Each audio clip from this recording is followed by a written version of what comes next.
नमः शिवाय। आइए सुनते हैं 16 सोमवार व्रत कथा। एक बार शिवजी और पार्वती जी मृत्युलोक में भ्रमण करने पधारे। दोनों विदर्भ देश में अमरावती नामक सुंदर नगर में पहुंचे। यह नगरी सभी प्रकार के सुखों से भरपूर थी। वहां बहुत सुंदर शिवजी का मंदिर भी था। भगवान शंकर पार्वती के साथ उस मंदिर में निवास करने लगे। एक दिन माता पार्वती ने भोलेनाथ के साथ चौसर खेलने की इच्छा प्रकट की।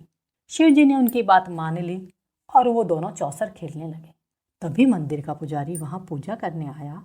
माता पार्वती ने उससे पूछा, पुजारी जी, हम में से कौन जीतेगा? पुजारी बोला, महादेव ही जीतेंगे। थोड़ी देर बाद खेल समाप्त हुआ तो पार्वती जी की विजय हुई। पार्वती जी को पुजारी पर बहुत क्रोध आया और उसे कोढ़ी होने का श्राप दे दिया।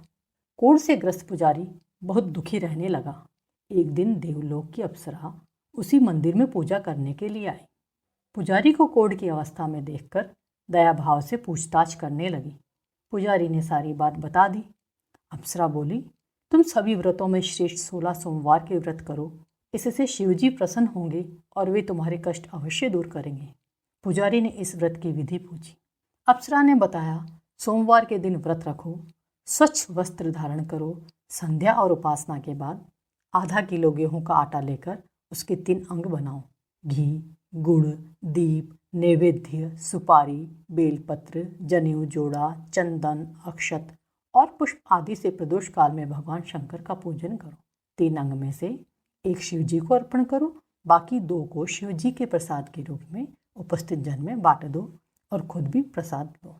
इस तरह 16 सोमवार व्रत करो। 17वें सोमवार को पाव भर आटे की बाटी बनाओ, उसमें घी और गुड़ मिलाकर उपस्थित भक्तों में बांट दो। इसके बाद कुटुंब सहित प्रसाद लो। इससे सभी मनोरथ पूरे हो जाते हैं। ऐसा बताकर अप्सरा चली गई। पुजारी ने यथाविधि 16 सोमवार के व्रत किए। भगवान शिव की कृपा से पुजारी कोढ़ मुक्त हो गया और आनंद से रहने लगा। कुछ दिन बाद शिवजी और पार्वती जी वापस उसी मंदिर में आए। ब्राह्मण को निरोगी देखकर पार्वती जी ने कारण पूछा। पुजारी ने 16 सोमवार के व्रत की कथा सुनाई।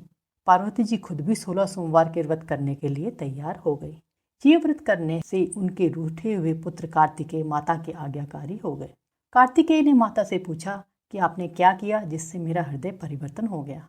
पार्वती ने 16 सोमवार की कथा उन्हें सुना दी। कार्तिकेय का एक खास मित्र था जो कहीं खो गया था।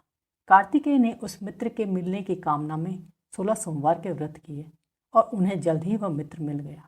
मित्र ने इस आकस्मिक मिलन का कारण पूछा तो कार्तिकेय ने उसे 16 सोमवार के व्रत करना बताया। मित्र ने व्रत की विधि पूछी और स्वयं के विवाह की मनोकामना से 16 सोमवार के व्रत किए। कार्तिकेय का मित्र एक स्वयंवर में गया। वहां की राजकुमारी ने आकर्षित होकर उसके गले में वरमाला डाल दी और उसे अपना पति स्वीकार कर लिया। राजा ने उन्हें बहुत सा धन और सम्मान देकर भेजा। दोनों सुख से रहने लगे। जब 16 सोमवार के व्रत का उसकी पत्नी को पता चला तो उसने पुत्र की प्राप्ति की कामना में 16 सोमवार के व्रत की। उसे एक अति सुंदर, सुशील और बुद्धिमान पुत्र प्राप्त हुआ। जब वह बड़ा हुआ तो उसने अपनी माँ से 16 सोमवार के व्रत की गाथा सुनी तो उसने राज्य अधिकार प्राप्त करने के लिए 16 सोमवार के व्रत शुरू कर दी। एक राजा को अपनी कन्या के लिए योग्य पुरुष की तलाश थी। राजा ने अपनी कन्या का विवाह उस सर्वगुण संपन्न पुरुष से कर दिया। राजा की कोई पुत्र नहीं था, इसलिए उसने अपने दामाद की योग्यता देखकर उसे ही राजा बना दिया। राजा बनने के बाद भी वह 16 सोमवार के व्रत करता रहा। 17वां सोमवार आने पर उसने अपनी पत्नी से कहा, शिवजी की पूजा के लिए मंदिर चलना है। रानी ने दासियों से कहकर पूजा की सामग्री तो भिजवा दी, लेकिन खुद नहीं गई।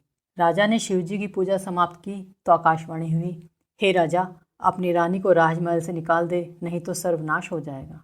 राजा दरबार में आकर सभासदों से विचार विमर्श किया और सर्वनाश के भय से रानी को राजमहल से निकाल दिया। अपने दुर्भाग्य को कोसती हुई रानी नगर से बाहर चली गई। दुखी मन से चलते हुए वह एक गांव में पहुंची। वहां एक बुढ़िया थी जो सूत बेचती थी। बुढ़िया ने दया करके रानी को अपने साथ सूत बेचने के लिए रख लिया। जब से रानी को साथ रखा, बुढ़िया का सूत बिकना बंद हो गया। बुढ़िया ने रानी को वहां से जाने को कह दिया। रानी एक तेली के यहाँ काम मांगने गई। उसी समय तेली के मटके चटक गए और तेल बह गया। तेली ने भी उसे वहां से भगा दिया। दुखी होकर रानी एक नदी के पास गई तो नदी का सारा पानी सूख गया। एक पेड़ के नीचे बैठी तो पेड़ के पत्ते सूख गए।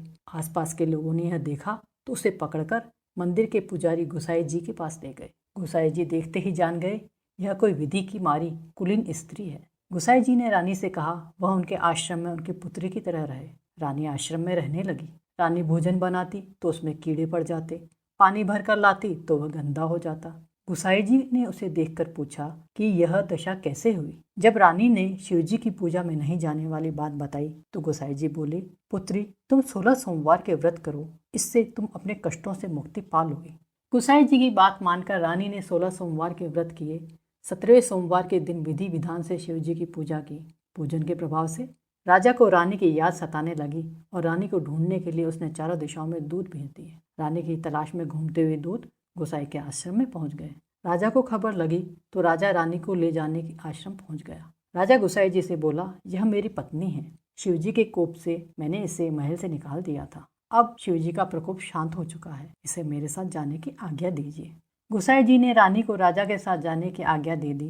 रानी बहुत प्रसन्न हुई। राजा और रानी के आने की खुशी में नगरवासियों ने खूब सजावट की, मंगल गान गाए, पंडितों ने मंत्र आदि गाकर स्वागत किया। इस तरह धूमधाम से रानी का महल में प्रवेश हुआ। राजा ने ब्राह्मणों को दान आदि दिए, याचकों को धन धान्य दिया। जगह जगह भूखे लोगों को खाना खिलाने के लिए भंडारे खुलवाए गए। राजा रानी 16 सोमवार के व्रत करते हुए, शिवजी का विधि विधान से पूजन करते हुए सुखपूर्वक लंबे समय तक जीवन बिताने के बाद शिवपुरी पधारे। जो मनुष्य मन, वचन और कर्म से भक्तिपूर्वक 16 सोमवार का व्रत और पूजन विधिवत करता है, वह सभी सुखों को प्राप्त करके शिवपुरी को गमन करता है। यह व्रत सभी मनोरथों को पूरा करने वाला है। बोलिए भोलेनाथ की जय।